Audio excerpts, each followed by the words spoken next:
నమస్తే, welcome to Suman TV. నేను మీ విష్ణు. ప్రస్తుతంతో పాటు certified financial planner Ram Prasad గారు ఉన్నారు. వారితో మాట్లాడదాం.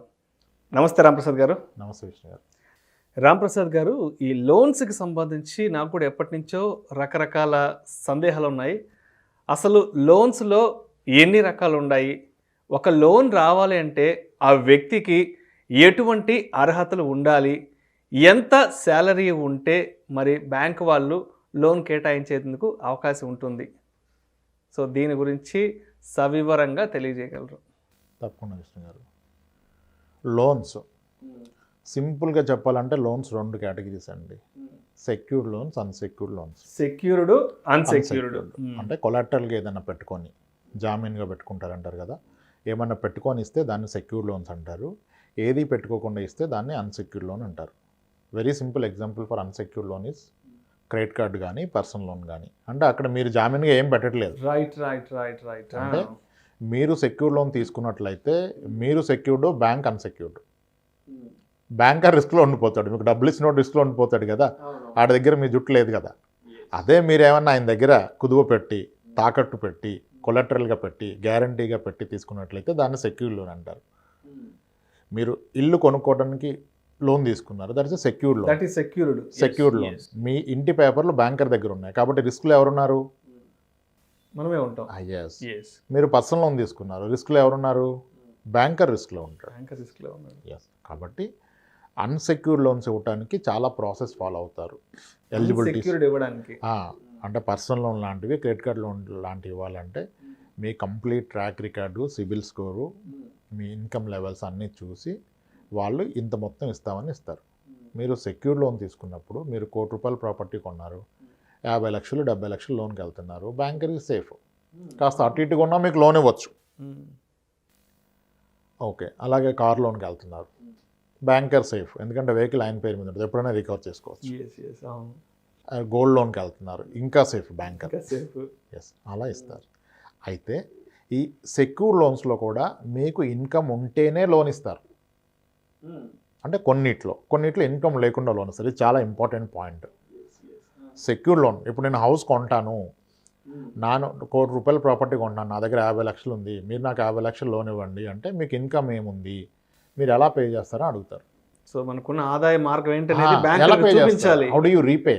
నెల వచ్చే లోపల ఈఎంఐ ఎలా కడతారు, సర్వీసింగ్ ఎలా చేస్తారనేది క్వశ్చన్ కదా. అలా చేయకే కదా చాలా బ్యాంక్స్ ఇబ్బందుల్లో పడ్డాయి కార్పొరేట్స్కి లోన్స్. ఓకే, వీళ్ళు కార్పొరేట్ విషయంలో చేయరు కానీ ఇండివిజువల్ విషయంలో చాలా కేర్ఫుల్గా ఉంటారు బ్యాంకర్స్.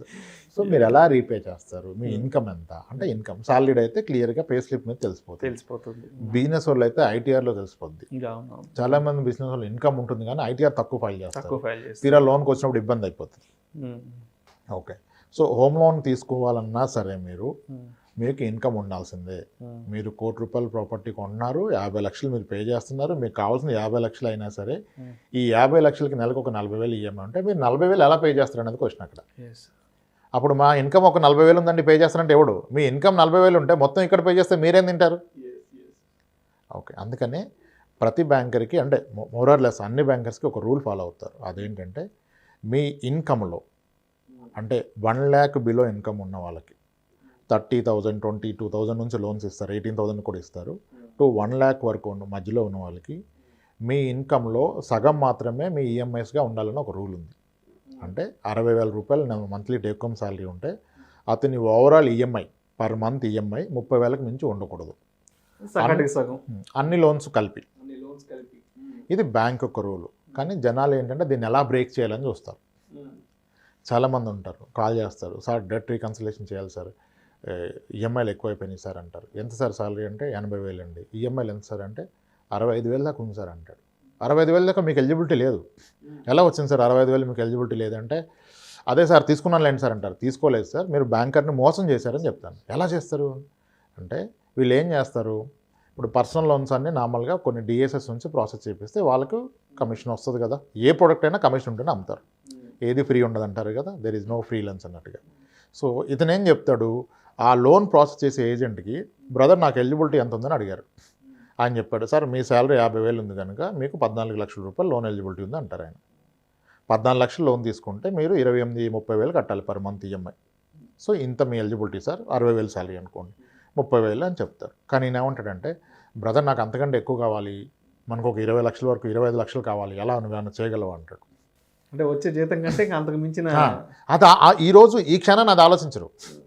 అందుకంటే ఎక్కువ కావాలి, ఎలా ప్రయోజనం ఉందా చేయగలవు అంటే సార్ చేయొచ్చు అంటాడు. ఎలా చేస్తావంటే సార్ ఏం లేదు సార్, 2 బ్యాంకుల్లో మనం 15 లక్షలు తీసుకుంటాం, 2 ఒకేసారి లోన్ ప్రాసెస్ చేస్తాం, లోన్ శాంక్షన్ అయిపోద్ది. ఎందుకంటే మీరు లేట్గా ప్రాసెస్ చేస్తే సిబిల్లో కనపడుతుంది. మీ అకౌంట్ స్టేట్మెంట్ తీసుకున్నప్పుడు మీకు 15 లక్షలు డిపాజిట్ అయితే మొన్న లోన్ తీసుకున్నారు కదా అని వాడు ఇవ్వడు మళ్ళీ ఎలిజిబిలిటీ. వీళ్ళేం చేస్తున్నారు తెలివిగా 2 బ్యాంకుల్లో ఒకేసారి లోన్ ప్రాసెస్ చేస్తారు, రెండిట్లో ప్యారల్గా శాంక్షన్ అయిపోద్ది. అయిపోయాక ఒకే రోజు రెండింటికి అగ్రిమెంట్ సైన్అప్ చేసి పెట్టేస్తే డిస్బర్స్మెంట్ సేమ్ డే అయిపోతుంది. సో మీ అకౌంట్లో 30 లక్షలు పడిపోద్ది. ఈ సేఫ్ ఇతన్ని అచీవ్ అయిపోయాడు, 30 లక్షలు లోన్ తీసుకున్నాడు. ఆ రోజుకి ఆ టైంకి అచీవ్ అయిపోయాడు, 30 లక్షలు లోన్ తీసుకున్నాడు. ఈ 30 లక్షలు ఏం చేస్తున్నాడు అనేది ఇంకో క్వశ్చన్. అది అక్కడ ఎవరో చెప్తే అది ఇంకోటి, ఒక ఇన్వెస్ట్మెంట్ పెడతాడు. ఈ 30 లక్షలకి 60,000 ఈఎంఐ కట్టాలి కదా, 60,000 ఈఎంఐ కట్టాలి కదా. మరి 60,000 ఈఎంఐ కట్టాలి, ఈయన శాలరీ 60,000 ఉంది. యాక్చువల్గా బ్యాంక్ లెక్కలు అయితే 30,000కి మించి అర్హుడు కాదు, 30,000కి మించి 30,000.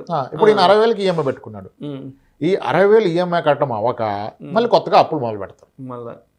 దానికి చిట్టీలు కడతారు, ఫ్రెండ్ పేరు మీద పర్సనల్ లోన్ తీసుకుంటాడు, అవి ఆన్ టైం కట్టలేడు, రిలేషన్ పోతుంది.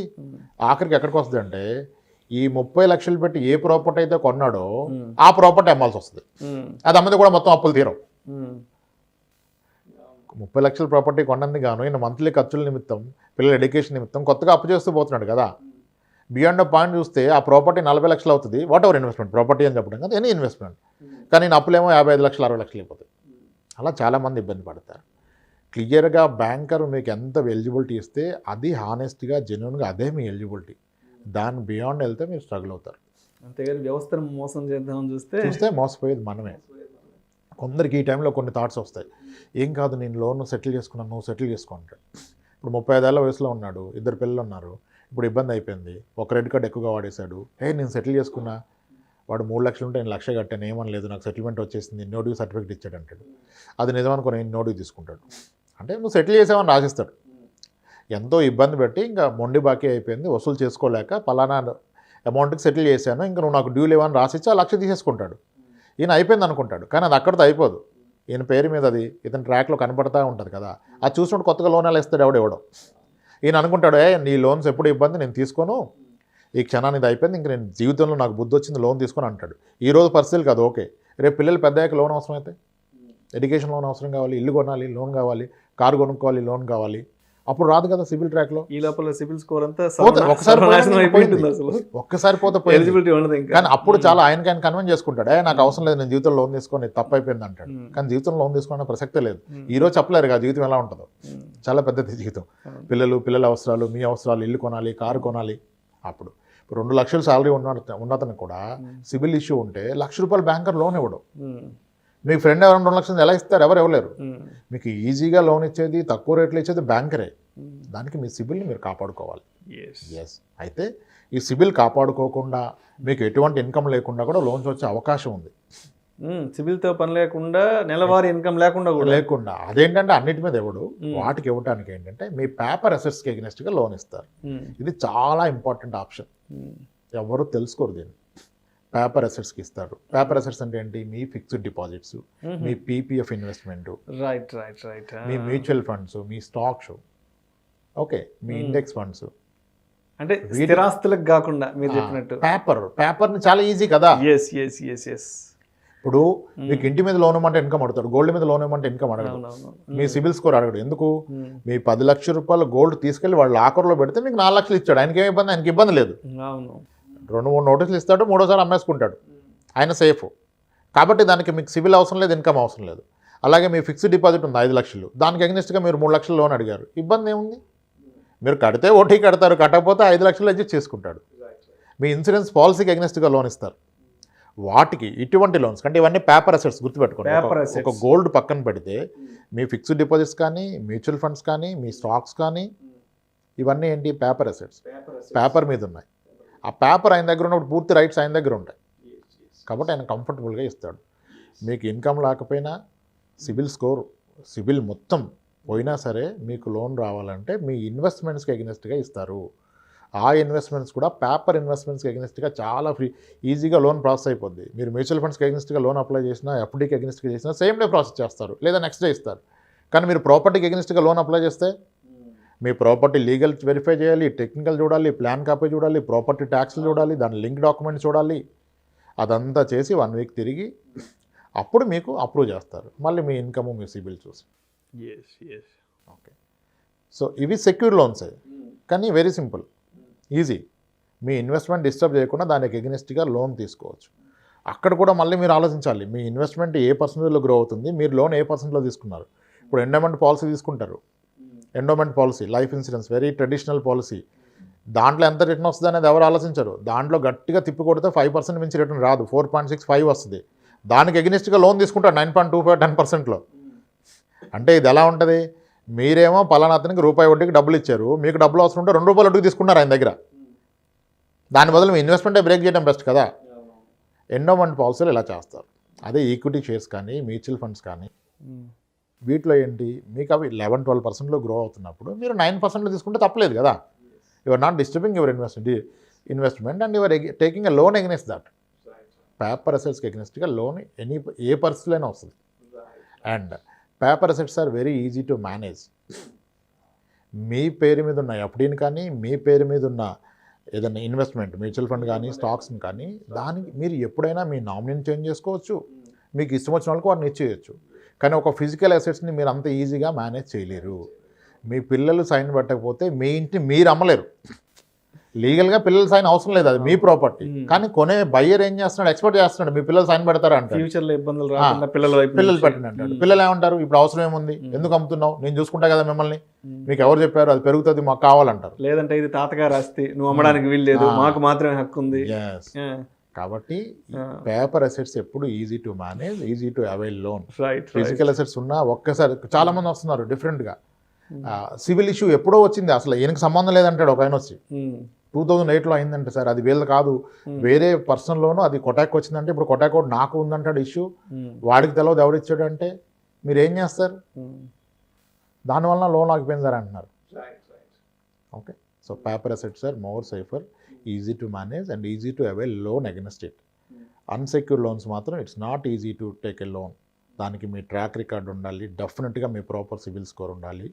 పొరపాటున కూడా మీరు ఒక బలహీన క్షణాన మీ లోన్ సెటిల్ చేసే ప్రయత్నం చేయకండి.